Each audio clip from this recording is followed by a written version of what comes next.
lives, tudo bem com vocês? Franci Raposo passando aqui nessa quinta-feira no nosso quadro aqui de lives, que é o Papo de Quinta. Papo de Quinta porque acontece nas quintas-feiras, mas esse papo ele é de altíssima qualidade, principalmente pela parte dos nossos convidados. Bom, eu tenho a alegria, né, e a honra em estar entrevistando e batendo esse papo aqui hoje com uma convidada, né, para lá de especial. Quando a gente foi fazer o convite, eu confesso para vocês que eu estava ali um pouco até reticente se iria conseguir um momento na agenda dessa querida para poder compartilhar aqui tantas informações e tantos saberes que ela possui. E aí, deu certo, a gente está aqui hoje para se encontrar, para poder conversar sobre um tema que é um tanto quanto delicado, né? A gente tem a missão aqui hoje de conversar sobre turismo sexual e tráfico de pessoas, né? A realidade por trás da indústria do prazer. Então, é um tema muito delicado, que ela tem aí um know-how, né, toda uma expertise para poder falar com propriedade sobre esse assunto que a gente vai estar esmiuçando, né, nesta noite, que agora a gente está falando, é noite, mas depois esse vídeo ele vai ser replicado na plataforma do YouTube, então você vai poder também assistir de manhã, de tarde, de noite, enfim, os momentos que você achar aí mais conveniente. Vai ficar aqui um momento de estudo, de reflexão e também para você compartilhar, né, e deixar suas dúvidas, fazer contribuições através desse chat que a gente vai estar deixando aqui participando conosco. Bom, a nossa convidada ela já está chegando aqui para poder dividir essa telinha conosco. E eu tenho aqui a missão de fazer uma apresentação nada simples, tá? Eu vou ler para não correr o risco de cometer alguma gafe e esquecer alguma coisa. A nossa convidada hoje é a Adriana Duarte Araújo, né? Mas para todos conhecida como Mana Duarte, cientista social, terapeuta holística, arteterapeuta e educadora popular. É especialista no enfrentamento ao tráfego de pessoas, integrante do Grupo Violes, grupo de estudo sobre violência da Universidade de Brasília, coordenado pela professora Maria Lúcia Pinto Leal. Mestranda em História na Unicap, em 2009 fundou o Ateliê das Bruxas, espaço de cuidado, artes plásticas e formações em temas relativos aos direitos humanos. Trabalhou por 27 anos, meus amigos, no coletivo Mulher Vida, né, que é uma instituição que trabalha contra a violência sexual, onde, além de outros trabalhos, coordenou a pesquisa do livro Turismo Sexual, Tráfico e Migração. O que nós temos a ver com isso? Lançado em 2004. Foi coordenação de Equipat Brasil e da Rede de Enfrentamento à Violência Sexual de Pernambuco. Em 2024, foi agraciada com a menção honrosa no combate ao tráfico de pessoas da Cátedra Dom Helder Câmara, Universidade Católica de Pernambuco. Então, com toda a honra, pompa e circunstância, eu tenho a alegria de estar dividindo essa tela hoje no nosso Papo de Quinta com Mana Duarte. Seja muito bem-vinda. Gratidão, minha querida. Você está me ouvindo bem? Ouço bem, lhe vejo melhor ainda.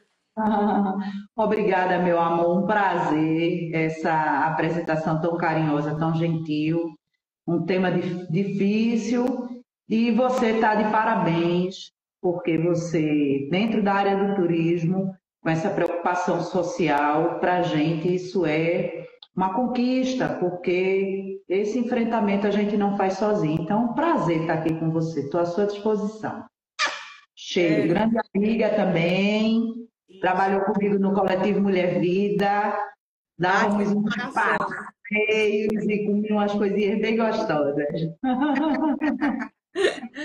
É um tema realmente, mano, é muito difícil esse da gente falar.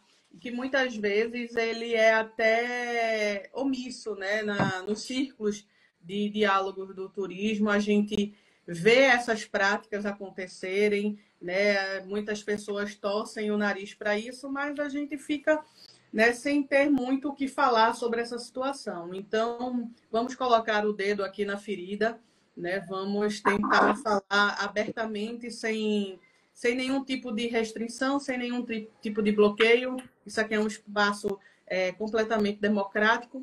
Esse vídeo ele vai ficar aqui na página oficial da Raposo Turismo e também vai ser replicado lá na outra plataforma que é o YouTube. Então, é uma live que a gente está fazendo também para poder gerar conteúdo de estudo, né, e de análise também.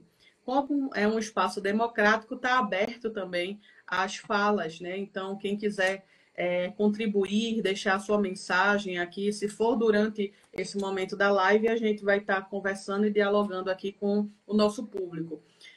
Depois também a gente vai estar analisando essas perguntas, os comentários que chegarem lá nessas outras plataformas. Lembrem-se sempre de serem gentis, né, com as falas, com os comentários. São duas pessoas que estão aqui dividindo essa tela e a gente tem também sentimentos, né? Então, sejam gentis e cortês com a gente. Bom, Mana, para a gente começar, né, dar um start aqui, né, nesse nosso bate-papo, me fala um pouco, né, sobre a tua trajetória, como você se envolveu, né, no combate à violência sexual e ao tráfico de pessoas. Como é que foi essa inserção? Bom, eu comecei em 97, trabalhando pelo coletivo Mulher Vida, né, chamada por Ceci Prestelo e Márcia D'Angremont, para trabalhar com mulheres adultas que frequentavam a praia de Boa Viagem e estavam vulneráveis à exploração sexual e ao tráfico de pessoas, né? E aí a ideia era que essas mulheres elas pudessem ter informações, terem um espaço de acolhimento para não se colocarem como vítimas, né? De uma exploração e de um tráfico que até então era pouco conhecido da população, mas uma realidade bastante difícil de várias mulheres, sobretudo negras e pobres, né? Eu sou terapeuta holística, então Ceci me chamou para fazer esse atendimento em locos na Praia de Boa Viagem com essas mulheres. Então, foi uma coisa bastante inovadora, né? Era, digamos, um consultório de rua, porque a gente ia até essas mulheres. Minha irmã trabalhava na época no coletivo, fazia estágio de serviço social com a temática do turismo sexual, e eu trabalhei sempre com terapias holísticas, com tarôs, cartas, leitura de mão, astrologia, e ia para a Praia de Boa Viagem ler a mão dessas mulheres, né, e ouvir suas vidas. Então a gente montava uma canga na Praia de Boa Viagem, ali no trechinho entre o Recife Palace e a Pracinha de Boa Viagem, né? E era um trecho bastante frequentado por estrangeiros e por mulheres que tentavam a vida com esse sonho romântico de encontrar um príncipe encantado e muitas vezes encontravam mais que o sapo, né? Encontravam a cobra cascavel, né? Então a ideia era essa. E aí com isso me envolvi com os relatos, com as escutas. Devo muito a elas, aprendi muito, aprendi que era vítima, aprendi as situações que eu própria vivia de violência, né? Aprendi a me empoderar, vi mulheres muito fortes, vi guerreiras, vi mulheres que haviam sido vítimas de abuso na infância, ainda muito pequenas, né? E que em alguns momentos foram expulsas da casa, elas próprias como vítimas e as famílias a expulsavam, algumas que vinham pelo trabalho infantil doméstico, né? Que algumas famílias iam buscar, né, meninas do interior e ainda fazem essa prática, infelizmente, né? E nas casas elas eram abusadas pelos patrões, pelos filhos do patrão, então muitas vezes elas fugiam, mas começavam o trabalho infantil, né, por volta dos 10, 11, 12 anos, né? E às vezes a troca era um prato de comida, roupa velha, usada, né? Havia a promessa de estudar, muitas não conseguiam estudar, e nesses trabalhos elas relatam, né, a realidade, que eram espancadas, que eram abusadas, que não tinham salário, que eram exploradas. né? Então, um pouco dessa forma, passei 27 anos no coletivo, nessa temática, né? E essa temática, para mim, é uma missão, né? Eu me envolvo porque é uma missão, realmente, né? Vai para além da questão profissional, né? É realmente uma missão de vida que transpassa, né, essa fronteira, né? Assim, do trabalho material e realmente isso é uma coisa muito maior, muito mais ampla. Eu estava pensando aqui o quão enriquecedor é as falas femininas, né? Quando a gente senta para poder não apenas ouvir com o ouvido físico, né? Dar atenção de fato à fala daquela mulher ali. Quantas vezes a gente sai, pensa que vai dar uma mensagem de amparo, um afago, e a gente que é amparada, e às vezes a gente que está numa posição ali que acaba se tornando aluna, né? E quão enriquecedor é isso. Dessa experiência que a gente teve, né, nessa instituição, que foi o coletivo, eu aprendi muito com o ouvir, né, a fala feminina.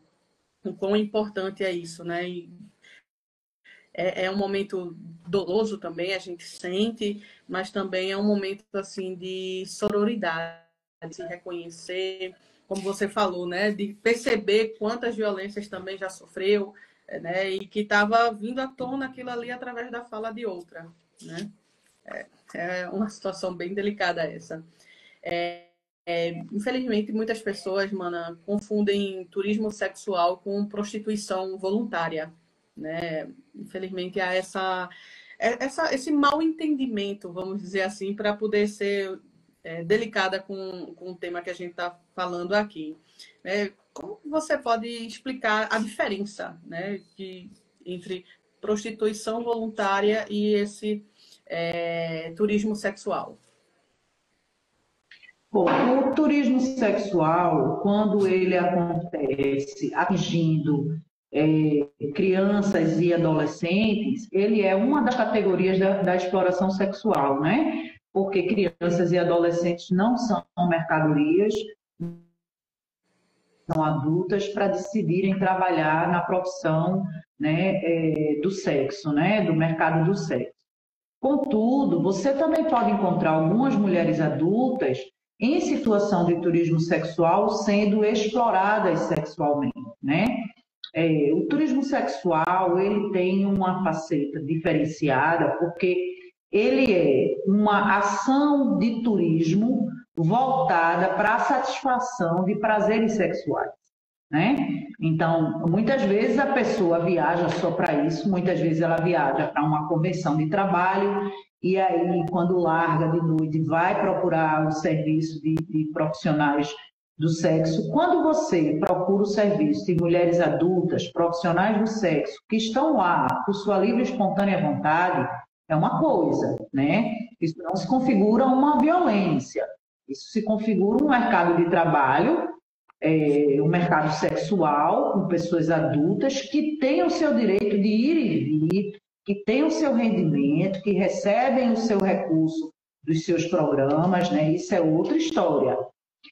Mas quando você configura uma situação aí, onde essas mulheres estão em cárcere privado, onde elas são obrigadas a se prostituírem, onde elas não têm acesso ao recurso que ganha, ou então têm acesso ínfimo ao recurso que ganha com o seu trabalho. Então, você tem uma situação de exploração sexual. E sendo com criança e adolescente, como eu já falei, aí sim é um crime dos mais hediondos, né? A exploração sexual é uma das piores formas de trabalho infantil, inclusive hoje eu estava na discussão que foi organizada pelo FEPETIP, com um filme que eu aconselho as pessoas a assistirem, Um Crime Entre Nós, né? E o FEPETIP trazia essa discussão exatamente para que as pessoas, exatamente, Heleninha, bastante relevante, para que as pessoas pudessem entender isso como uma pior forma de exploração, né, do trabalho infantil, né? Então, é basicamente essa diferença. Isso, né? Ficou claro aqui para a gente esse entendimento, né? Ainda assim, dentro dessa vamos dizer assim, desse destaque, desse recorte que você deu, ainda há uma situação ainda bem delicada, né, sobre essa função que ela é exercida, esse comércio. Porque eu fico pensando aqui, mana, e aí é uma questão bem pessoal, né? Quais os motivos, quais os fatores que levaram aquela mulher a desenvolver aquela atividade, né? Dentre tantas oportunidades de trabalho que a gente tem, né? Enfim, e aqui eu não estou fazendo juízo de valor de mais ou de menos, ou de importante ou não, não é isso, né? Mas eu estou pensando assim, quais a motivação principal que leva uma mulher a trabalhar com o turismo, não, meu Deus, com a questão sexual, né, de venda, é uma indústria do prazer, né? Ela tem várias segmentações, desde da pessoa que está ali o mais endinheirado possível, né, que constrói brinquedos sexuais, roupas, enfim, acessórios, essa coisa toda, até com aquela pessoa que trabalha ali na ponta, na rua, na esquina, né, vendendo o seu próprio corpo, né? Então, eu fico aqui pensando, enquanto você estava falando, eu estava fazendo esse recorte na minha cabeça. Quais os fatores, né, que levaram essa pessoa e essa outra, que é o turista em si, que a gente está falando aqui, está categorizando, para contratar esse serviço, né? Então, é um dado, assim, alarmante, né? Pensar sobre isso. Quando a gente vem falar sobre esse turista com essa motivação que vem por motivos os mais aleatórios possíveis e que usa desse serviço, né? Vamos destacar dessa forma, desse serviço no destino que ele está usando, que ele está visitando naquele momento, quais os pontos principais assim, no país, né? As cidades, os destinos que a gente poderia destacar aqui, que tem essa observação de turismo sexual? Bom, essa relação, né, de trabalho, o que faz uma pessoa se envolver num trabalho que, de certa forma, é um trabalho bem insalubre, né, independente de um olhar moral, mas é um trabalho que ele não tem reconhecimento, né, na categoria de profissões, enfim, é bastante difícil, mas ele é reconhecido como uma profissão, mas ele não tem acesso aos direitos, né? Considerado uma das profissões mais antigas, mas eu também já acho que isso é uma certa violência de gênero, né? Mas o que é que acontece? Veja, a gente está falando de sexualidade, né? E sexualidade é uma energia que está no corpo. O dia que a gente nasce é o dia que a gente morre. Então, é a energia mais durável que tem no nosso corpo, né? É um traço da nossa característica enquanto seres humanos que ela está presente. Ela não tem só a ver com o prazer sexual, ela tem a ver com toda a forma como a gente se afeta com as coisas e como a gente transmite afeto, como a gente se relaciona, né? O que acontece especificamente nesses casos com que eu fazia a escuta, eram que ali você reconhecia mulheres que já haviam sido vítimas de violência sexual na sua infância, que não tiveram oportunidades de estudo, né, oportunidades de adentrar em outras áreas, mas que também elas tinham a sua personalidade transformada para que elas acreditassem que elas eram objetos, né? Elas eram coisificadas desde a sua infância. Não, você não é ninguém, seu corpo, né? Seu corpo está para servir aos outros, né? E isso é preciso que a gente dê um recorte muito grande de raça, né? É preciso que a gente olhe para essas questões, né? Entendendo que há aqui uma interseccionalidade, ou seja, uma situação que ela atravessa raça, gênero, classe social, não é? Não são todas as mulheres que estão à mercê dessa violência, são as mulheres mais pobres, que estão em situação de vulnerabilidade, né? Que são colocadas em situação de vulnerabilidade social, que são colocadas em situação de vulnerabilidade emocional a partir do momento que elas sofrem uma diversidade de violações dentro de casa, né? Que elas não têm a proteção na sua infância. Então, tudo isso vai tecendo aí uma trama que leva essas mulheres para essas situações. Contudo, também acontece de pessoas estarem no mercado sexual, né, por um entendimento de que é um trabalho, que esse trabalho pode gerar um ganho, né, enfim. As situações são bem complexas. Agora, é importante que a gente considere o quanto do corpo da mulher ele é erotizado. Quer dizer, você faz um comercial para vender cano de escape de carro. Tem uma mulher que está lá no corpo sedutor. Nós, mulheres, somos ensinadas a sermos submissas, resilientes, obedientes, calientes, né? Magras, porque o corpo exposto é um biotipo que ninguém tem nem aquele corpo mais, só modelos e olhe, né? Então, é um corpo ligado à erotização dessa sociedade. E a gente também está falando de uma sexualidade que é vivida com muitos adoecimentos, né? Que ela transpassa uma sociedade adoecida, uma sociedade que tem grandes repressões sexuais, uma sociedade que não se permite suas questões de diferenças sexuais, de orientação sexual, né? Então você tem um conjunto que dita normas, tudo quando a gente fala das religiões, né? Mas discutivelmente a religião, né? Ela é a mais longa e a que mais tolhiu e dominou e quis doutrinar o corpo das mulheres, né? Então você tem uma sociedade que sofre um conjunto de repressões sexuais, mas que a sexualidade é uma energia que está no corpo ativa.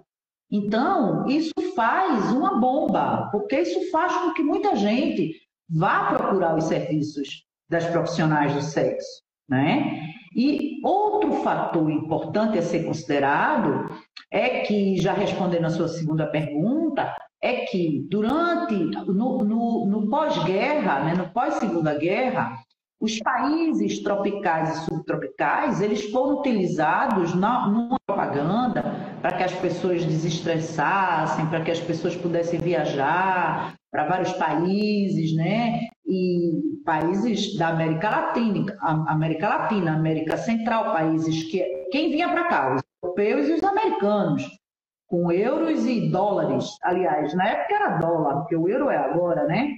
Então, a moeda deles valia 10 vezes, 20 vezes mais do que a desses países. Então, você comprava quase tudo num mercado capitalista crescente, né? Então, houve um boom de produção de marketing desses países, atraindo esses estrangeiros para o que eles consideravam um paraíso tropical. E qual é a ideia de paraíso para muita gente? No paraíso tudo é permitido, né? Então, isso faz com que você tenha um fomento para um turista de peça que ele vem numa ânsia de depredar, porque a gente vive uma sexualidade adoecida, tolhida, podada, moldada, né? E, por vezes, ele quer o quê? Ele quer as crianças e os adolescentes, porque aí você, com essa sexualidade adoecida, muitas vezes você tem esses terrenos pedófilos, que nos seus países não abusam das crianças, mas abusam em outros países, mas também esse é um terreno que, se você for fazer uma porcentagem entre a quantidade de abusadores que são pedófilos e que são pessoas sem adoecimento, né? Você vai ver que menos de 10% é pedófilo, o resto são homens ou mulheres, mas a grande maioria, que tem sexualidade adoecida e coisifica esse corpo feminino, né? E a gente vê isso em diversos estados, em diversos países da América Latina e América Central, né? No México, Cancún, Caribe, Guatemala, Costa Rica, né? No Brasil, você vê em cidades como Rio de Janeiro, como Bahia, como Salvador, como Recife, como Fortaleza, né? Rio de Janeiro, você tinha o caso clássico com as mulheres de Sargentelli, né? Que na época trazia aquela palavra terrível, as mulatas de Sargentelli, né? Mas eram mulheres negras que estavam lá dançando para turistas, exportando um samba, exportando uma sexualização. E aí você tem também a construção, né, um construto cultural, social, de que essas mulheres também, elas são mais quentes, mais calientes, e por outro lado, isso acaba se moldando a uma realidade a partir do momento que você coisifica tanto, erotiza tanto, sexualiza tanto, que você cria no imaginário dessas populações essa identidade, né? Então, é uma panela de pressão, né? E aí, Recife, na década de 90, já foi considerada a segunda capital mundial do turismo sexual, né? É um dado bem alarmante esse, né? A gente está falando da nossa casa, né?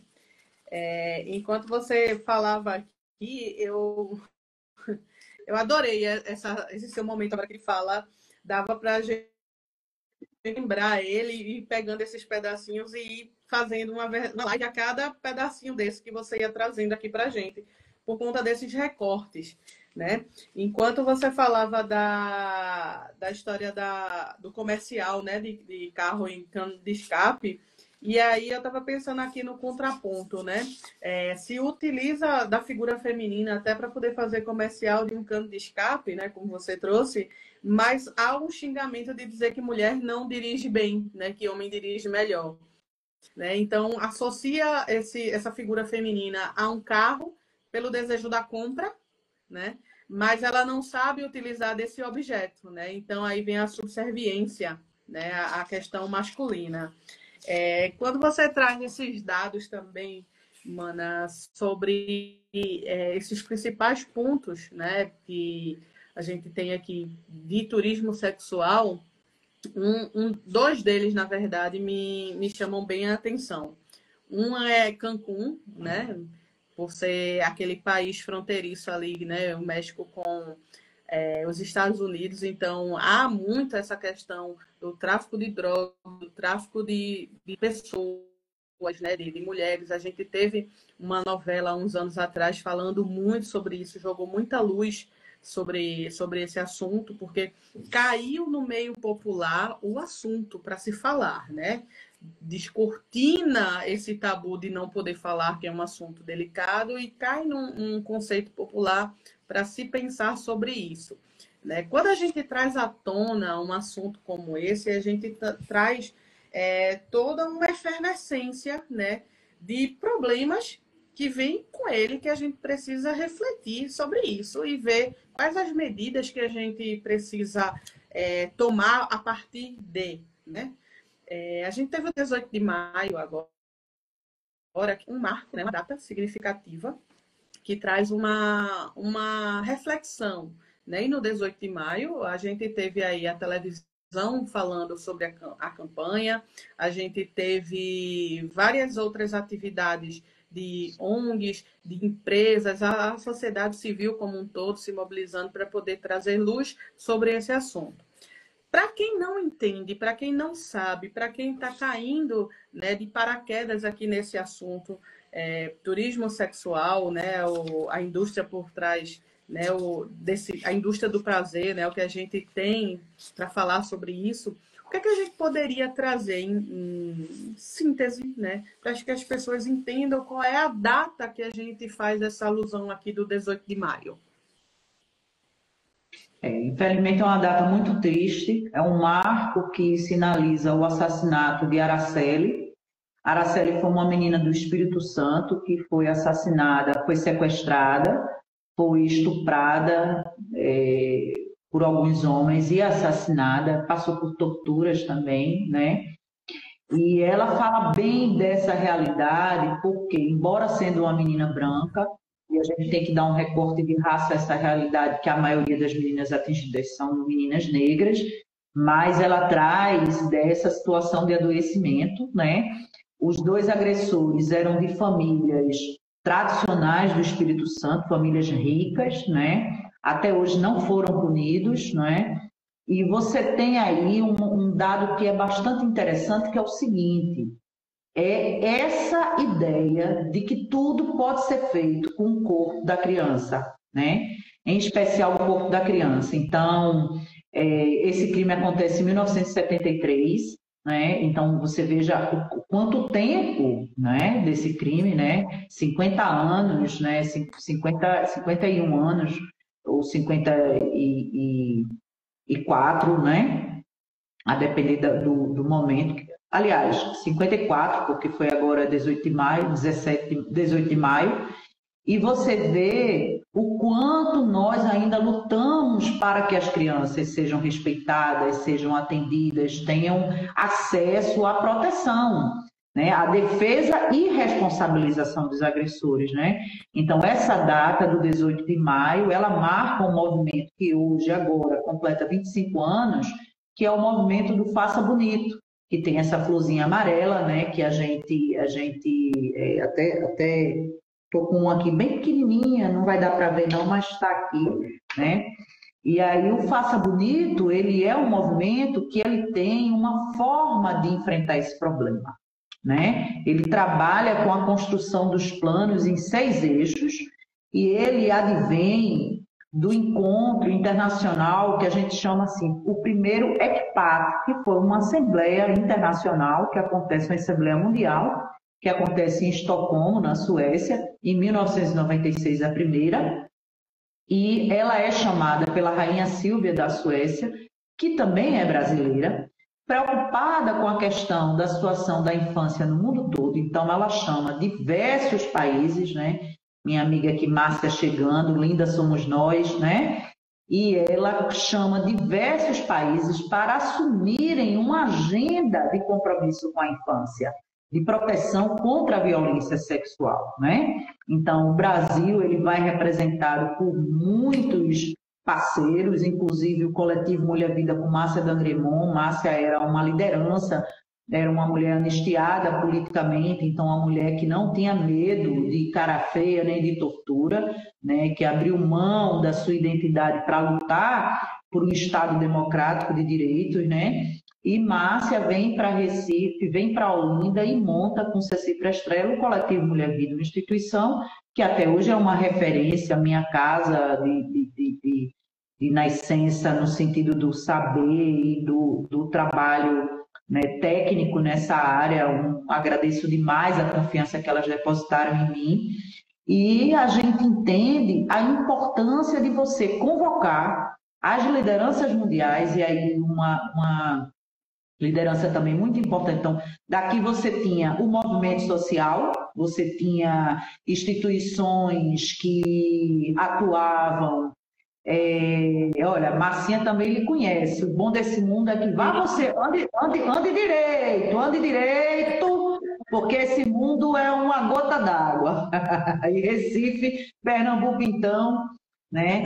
E aí você tem um conjunto de instituições que fazem um movimento social, por isso a importância e a força do movimento social, que vão provocar internacionalmente líderes mundiais para que esses países como Brasil, Costa Rica, Guatemala, Venezuela, Tailândia, que era um problema, inclusive o encontro ECPAT, ECPAT, é a sigla de uma ONG na Tailândia que atendia crianças vítimas de exploração e tráfico, né? Então, a importância dessas lideranças, né? Aí você tem também Boa Noite, Sevinho, olha a menina bonita do coletivo chegando. E aí você tem também, né, com essa ação forte de Márcia D'Andremont, que vai para esse encontro, retorna e surge a ideia da construção dos planos de enfrentamento, né? E a construção de um espaço que até hoje é fundamental, que é a rede de enfrentamento à violência sexual contra a criança e adolescente de Pernambuco, que é uma das redes mais antigas, né? Então, ninguém faz nada só. Os movimentos sociais, eles têm uma importância imensa nessa conjuntura, porque são eles que vão pressionar, que vão fazer esse controle social, isso a partir da Constituição de 1988, né? Porque antes a gente tinha que ficar calado.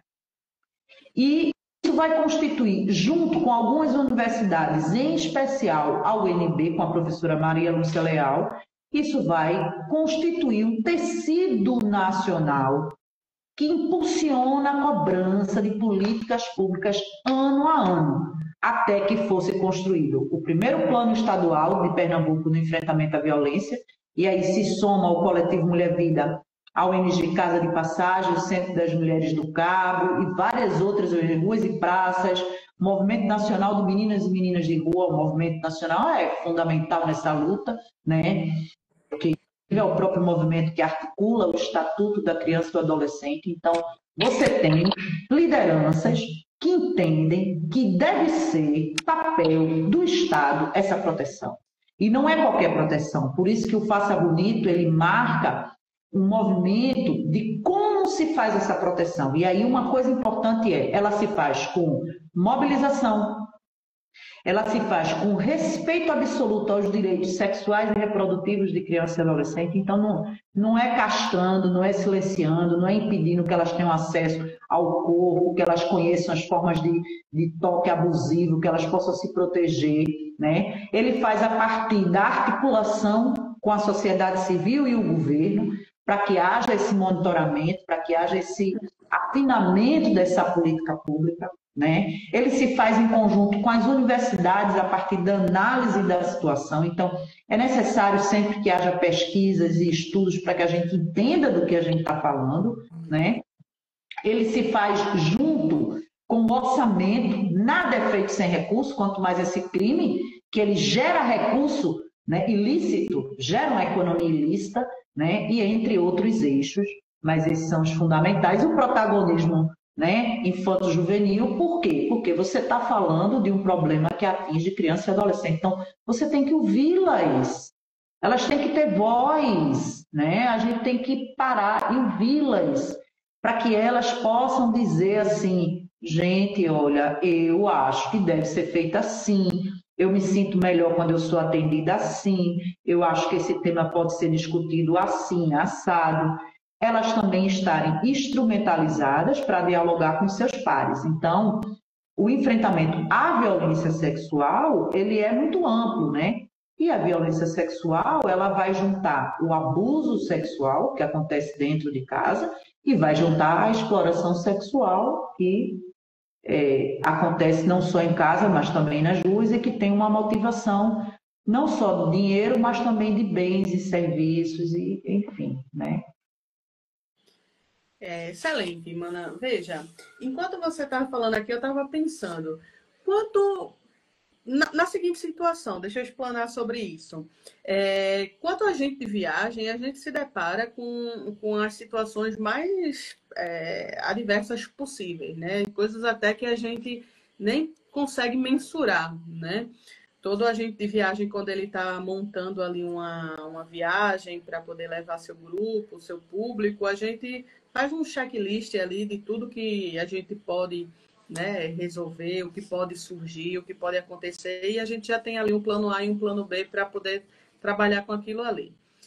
Sendo que quando a gente vem falar sobre a questão da exploração sexual, né, é um tema pouco falado nas redes de turismo, né?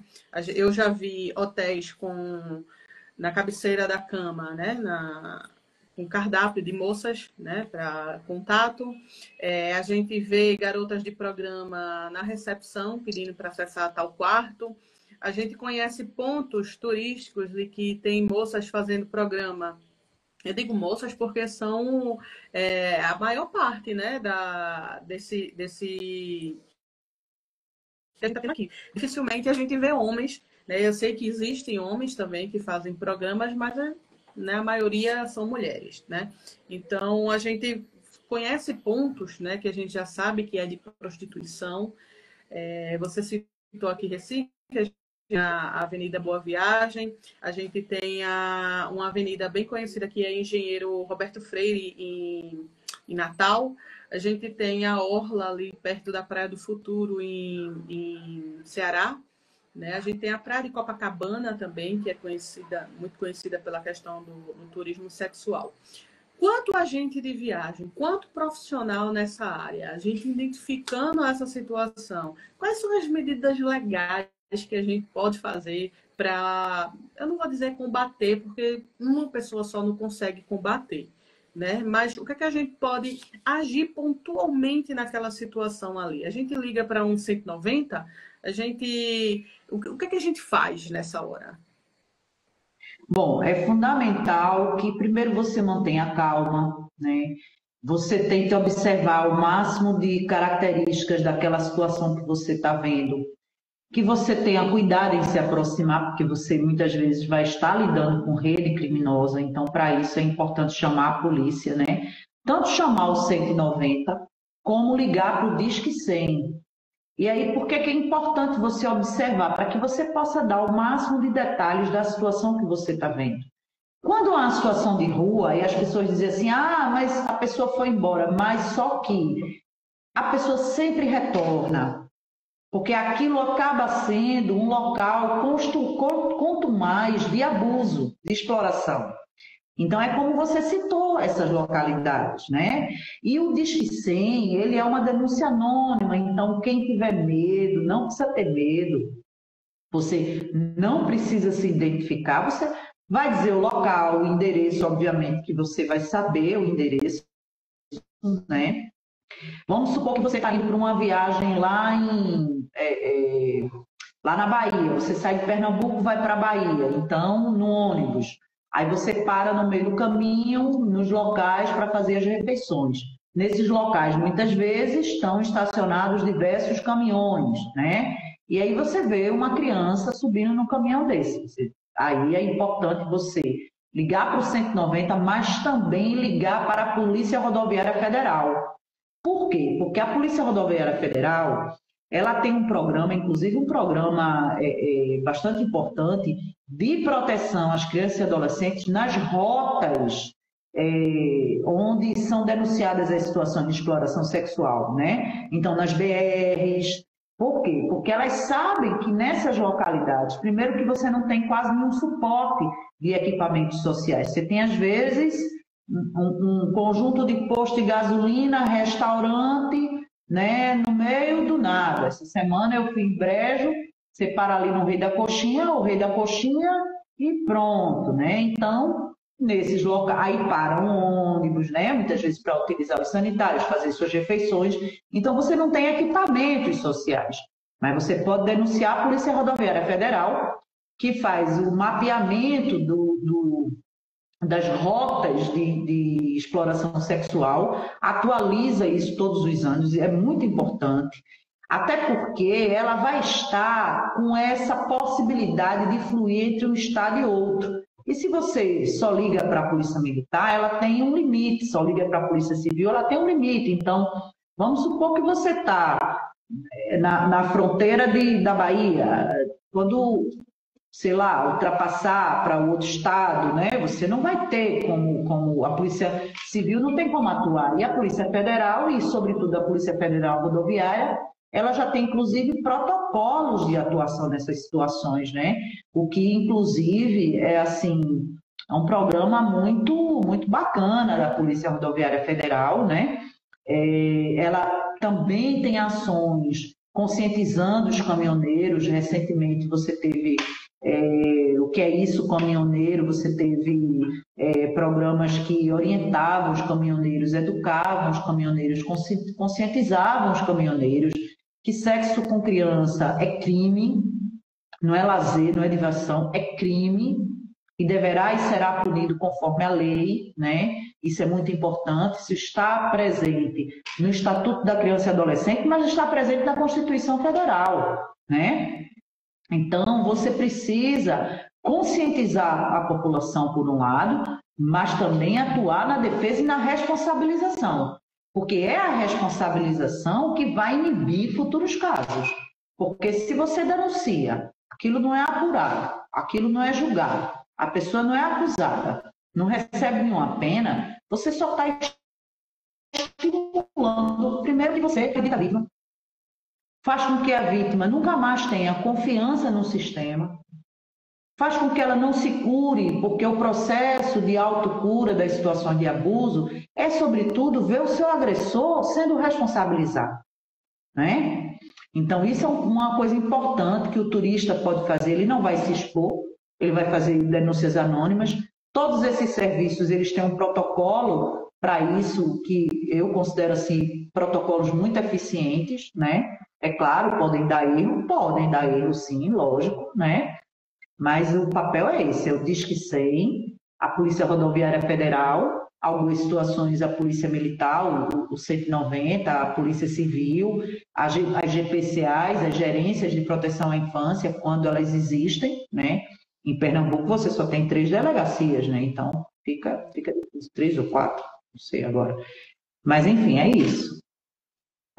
A gente tem muitos avanços, mas ainda muitas coisas ainda precisam serem olhadas, né, debruçadas mais de perto e que a gente possa criar, né, mais estratégias ainda sobre essa temática, porque quando a gente para pensar no nosso território, né, brasileiro, ele é muito amplo, é muito extenso, né, são muitas estradas, são muitas vias, do qual a gente às vezes não tem nada, né, só o chão e pronto, né?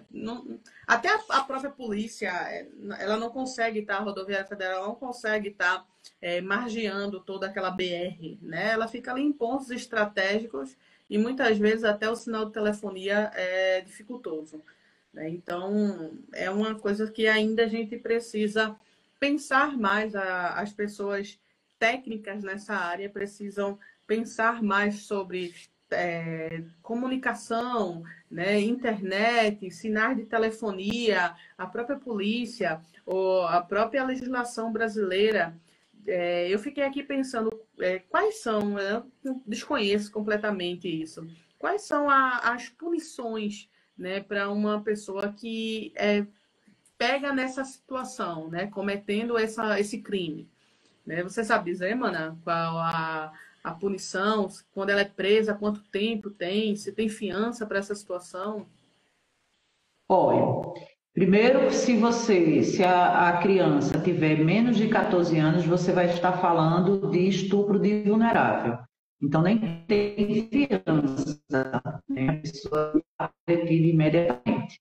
A punição ela pode ser de 6, 7 anos a 15, 20 anos, depende muito das qualificações. Eu não sou advogada, né? Advogada, ó, Márcia Barros aí, advogada, completa aí, Massinha, né? A depender das qualificadoras do crime, né? Em situação torpe, de engano, de abuso, quando se droga a criança, quando se encarcera a criança, né? Então você vai ter aí as penas aumentadas. Mas você tem um problema hoje no Brasil com a responsabilização muito grande, por duas situações. A primeira é a invisibilidade do fenômeno. Então, ele é invisível, invisível para quem não quer ver, porque todos nós vemos as crianças nas ruas sendo exploradas, as crianças em situação de rua, né? Enfim, a rua não para de criança, né? Então, por aí a gente já sabe, né? Essa invisibilidade, ela também vem pela dificuldade dos técnicos da rede de atenção, e aí os técnicos, eles são humanos, mas é necessário promover constantemente capacitação, a dificuldade de identificar as situações que têm um limiar entre o abuso e a exploração sexual. Então, o abuso, ele é muito identificado, né? Ele é encaminhado, os autos são encaminhados pelo Ministério Público, né? Mas a exploração sexual é a maior dificuldade. Primeiro porque você está lidando com uma rede de criminosos. Você está lidando com um crime que movimenta milhões. Estima-se que é a segunda ou terceira economia ilícita do mundo, perdendo apenas para o tráfico de drogas e o tráfico de armas, que é a primeira economia ilícita. Mas se você pegar uma criança, ela muitas vezes é rentável nesse mercado ilícito, nesse mercado que eu costumo dizer assim, é um mercado demoníaco. A criança ela pode ser explorada sexualmente, ela pode ser vendida várias vezes, e ainda existe o tráfico de pessoas para fins de remoção de órgãos. Ainda existe o tráfico de pessoas para fins de reprodução humana. Então, por vezes, as meninas são trancafiadas em locais que se chamam fazendas de bebês, veja o nome, né? Que elas são estupradas para produzirem crianças que sabem lá Deus o que vai acontecer com essas crianças. Então, a gente está falando de situações que o ser humano ele dobra a curva da humanidade. Ele ali, você... Né? Então, há das situações que qualificam esse crime torpe, essa pena pode ser muito ampliada. Né? Contudo, como você tem um problema de tipificação, de identificação, de acompanhamento, de denúncia, de investigação, de sigilo da vítima, de proteção da vítima, a vítima às vezes é ouvida, né? Depois, olha aí, ó, dependendo do crime, começa com detenção de 6 meses a 2 anos, exato. Isso quando é atentado violento ao pudor, né? Mostrou os órgãos genitais para uma criança, né? Então, justamente, a depender do que qualifica essa violação sexual, né, ela pode ser absurda. Agora, em 2009, teve uma coisa muito importante, que foi a aprovação de uma lei de crimes contra a dignidade sexual. Né? E aí vale um acréscimo aí, veja, se essa criança ela é dopada, se essa criança ela é sequestrada, se essa criança ela tem alguma deficiência, tudo isso são qualificadoras desse crime, né? Mas, de fato, a identificação, a punição, olha aí, o reclusão de 4 a 8 anos, exatamente, né? A identificação do crime é muito difícil e quando a gente está falando de exploração sexual, que a gente está falando de redes de criminosos, é mais ainda. E um detalhe importante é que, muitas vezes, isso hoje em dia está acontecendo na internet. Então, você está achando que sua criança está tranquila dentro do quarto, olhando Pinterest, Instagram, YouTube, ela pode estar conversando com um abusador digital, um estuprador digital, e que, por vezes, são terríveis, porque muitas vezes eles vão induzindo a criança a se mostrarem, eles se passam com um crime que chama grooming, porque eles se fantasiam de outra criança, outra adolescente, ficam ali, mudam a voz, você sabe que a tecnologia é terrível, né? E aí as crianças são estimuladas como se fosse um namorico da idade dela a fazer um nude, aí ela faz um nude, aí ele chantageia, aí ameaça, aí ela não tem, ela não se sente protegida ou informada adequadamente, por isso tão importante a autoproteção, né? Então, é um crime que ele é lastro, é amplo, mas existe um detalhe específico que é o seguinte: quando a violência sexual, quando ela deixa de ser abuso e ela passa a ser exploração sexual, exatamente, estelionato e fraudes digitais, né? Ela passa a ser tráfico de pessoas, aí você já entra em outra tipificação penal, né, que já incorre em outras penas, em outros formatos, porque aí você já tem um conjunto de leis que está relacionada ao acordo que o Brasil faz com o Protocolo de Palermo, que é um protocolo que fala desse enfrentamento ao tráfico de pessoas, né? Mas hoje o grande desafio, por exemplo, é que uma menina ela pode ser sequestrada, dopada num baile funk, num baile de igreja, em qualquer canto, minha gente. Porque isso não é porque está no baile funk, não. Isso pode ser na igreja. Inclusive acontece muito com padres, com bispos, pastores e por aí vai, né? E ela ser levada para uma casa, num local fechado com internet e ser explorada somente, e serem feitos vídeos e leilões. E olha, para você conseguir localizar isso aí é muito difícil, por isso que é muito importante contar com a ajuda dessas redes, da Meta, do Google, né? Para que elas cooperem com as leis nacionais para acabar com esse crime, né? É um assunto bem, vamos dizer assim, capcioso esse, né? Daria aqui pano para muitas horas, né, de conversa, de bate-papo, principalmente pelo vasto conhecimento, Mana, que você possui nessa área, né? São mais de 27 anos trabalhando nesse campo de atuação.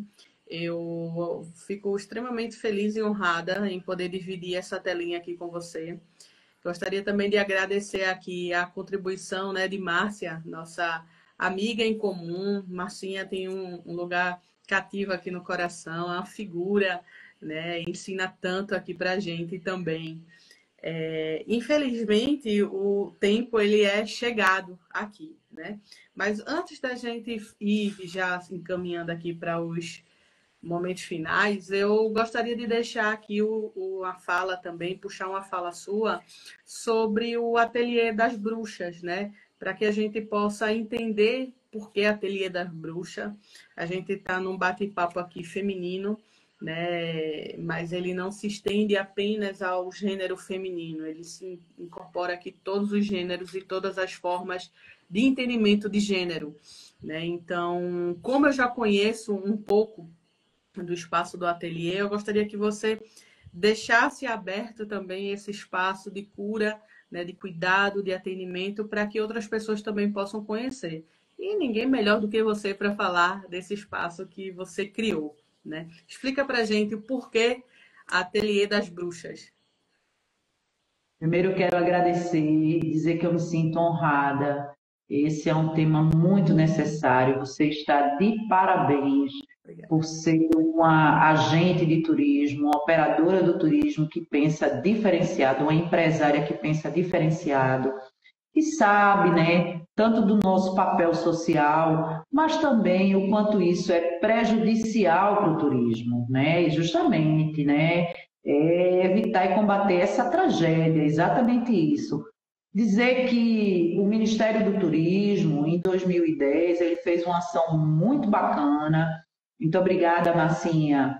Fez uma ação muito bacana de formação de operadores do trade turístico para que eles entendessem a importância e o papel de cada um no enfrentamento. E aí é importante falar do papel, né? O agente de turismo, o operador do trade turístico, ele não é um delegado, não é uma polícia, não é um assistente social, ele tem um papel apenas de denunciar, né? De coibir a proliferação desse fenômeno, né? Sobretudo de adolescentes, aí também é um papel social, né?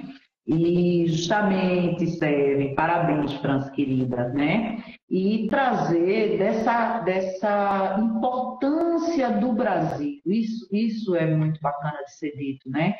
Não vamos ficar só na tragédia, né? O Brasil, ele tem uma liderança nessa temática, ele construiu, obrigada, Sérgio, querida, Sérgio é uma guerreira maravilhosa. Você sempre com essa cara de menina, Sérgio.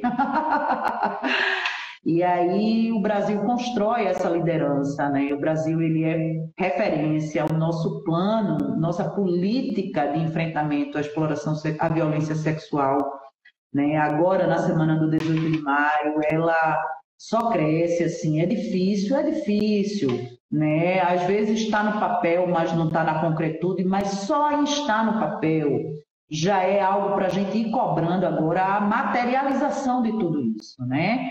Então, agradecer a você e dizer assim, parabéns, querida, por pensar nisso e o quanto Pernambuco, inclusive, ele foi uma liderança, juntando a Impetu, juntando a Sectur, nessas formações do trade turístico. Inclusive, minha amiga Severina estava comigo, a gente foi, né, foi para Triunfo, quando convergiu diversos municípios nas 11 rotas do turismo de Pernambuco, né? A gente fez formação em Triunfo, formação em Saloá e formação aqui no Litoral Sul em 2010. E era maravilhoso ver o envolvimento do trade turístico nessa temática e a vontade deles de terem um turismo bacana, inclusive porque esse é um turismo depredador, um turismo de baixo custeio. Então, olha, é ruim em todos os sentidos, mas é terrível para a nossa infância, né? Bom, o Ateliê das Bruxas é um espaço que ele favorece a autocura, porque ninguém cura ninguém, a gente se autocura, né? Mas é um espaço que ele trabalha com uma metodologia que nos últimos anos aí eu fui, né? Fui enxeridamente construindo, chamado de ancestralidade feminista. Por quê? Ancestralidade todos nós temos, mas a ancestralidade que o ateliê trabalha é uma ancestralidade feminista. Porque ancestral também são os abusadores, também são escravizadores de seres humanos negros, né? Então, essa ancestralidade que a gente trabalha é o resgate, aquela ancestralidade da nossa linhagem que nos cuidou, que nos protegeu, que nos faz bem, né? E as bruxas, porque as bruxas foram rezadeiras, parteiras, foram mulheres que tinham saberes e incomodavam os machistas, como incomodam até hoje. Elas foram queimadas, um dos maiores extermínios de mulheres nunca justificado, nunca que a Igreja Católica pediu desculpa às mulheres incendiadas. Então nós somos netas e filhas das bruxas que escaparam, né? E veja, quantos de nós não estava com febre, tomava um chazinho de sabu que vovó fazia, né? Não, Fran? Vovó que cuidava, protegia do sereno, né? Não? Quantas de nós fomos cuidadas por mulheres sábias, às vezes, por vezes, analfabeta, não sabiam escrever o alfabeto oficial, mas sabiam o alfabeto do afeto, do cuidado. Então, por isso, o Ateliê das Bruxas, em honra a essas mulheres, né? E trabalho junto com a minha cigana Magnólia, nos atendimentos de leitura de mão, tarôs, cartas ciganas, olha, água de colônia, exatamente, banhozinho de colônia, né? Bebê nasceu, dá um banho de colônia, né? Exatamente. E a importância da gente entender que nós fomos constituídos como uma sociedade que foi apartada de Gaia, da Terra, né? A gente foi dominada, doutrinada para acreditar que nós somos uma sociedade de 5 sentidos. E não é verdade. A gente tem um 6º sentido, que é a intuição, né? Então, a intuição é aquilo que nos autoguia, que nos protege. Então, o desejo que todos nós possamos desenvolver nossa intuição a partir dessas ferramentas, junto com a arte-terapia, para a autocura, né? Sou educadora popular, sou educadora social, então a gente mexe isso mesmo num grande caldeirão de bruxas, né? Para que a gente possa ser esse legado, né? A minha bruxona máxima, a doutora Márcia D'Angremont, né? Que me pediam os tarôs, eu me senti honrada quando ela dizia assim: Mana, bota um tarô aí pra mim, porra! Eu digo, bota agora, Marcinha, onde você está que eu vou agora? Uma porque era chefe, né? Outra porque quem conheceu Márcia sabe do poder de convencimento dela, né? Então é isso, o Ateliê das Bruxas vem dessa ancestralidade, né? E desse processo de autocura, junto com a arte e com os saberes ancestrais. Obrigada, minha querida. Eu só tenho a gratidão. Desculpa, me confundi aqui. Eu só tenho a agradecer, né, a todo esse carinho, né? Veja que maravilhoso foi esse momento em que mulheres se juntaram, né? E quantas que a gente teve aqui. Gostaria também de agradecer a participação do Antônio Júnior, né? Ele é o nosso presidente do Trade do Litoral Norte de Pernambuco e nos honrou aqui com a sua presença, né? E especialmente agradecer aqui a você, né, por dedicar aqui esse tempo, contribuir os seus saberes para a gente. Esse material ele vai ficar salvo aqui nessa plataforma, também lá no nosso YouTube, vai estar disponibilizado.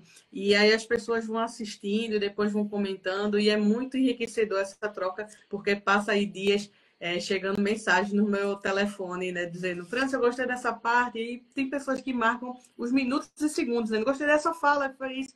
Isso é muito bom, né? Enriquece aí o nosso trabalho. Bom, infelizmente a gente precisa terminar, porque daqui a pouco vai estar caindo aqui a nossa conexão. Tem mais de um. Te agradeço imensamente, Mana, e vou deixar você se despedir do nosso papo de quinta hoje. Um axé, mulheres, não sofram, não sofram, não sofram sozinhas. Se juntem, minha amiga Márcia sabe disso, minha amiga Seven também, as meninas que aqui chegaram, Fran. Olha, nós mulheres temos que criar uma grande ciranda para a gente se proteger.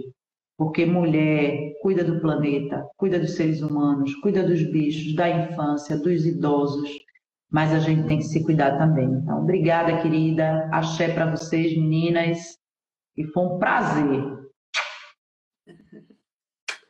Tchau, tchau. E até o nosso próximo Papo de Quinta. Parabéns, Fran! Obrigada, Maninha.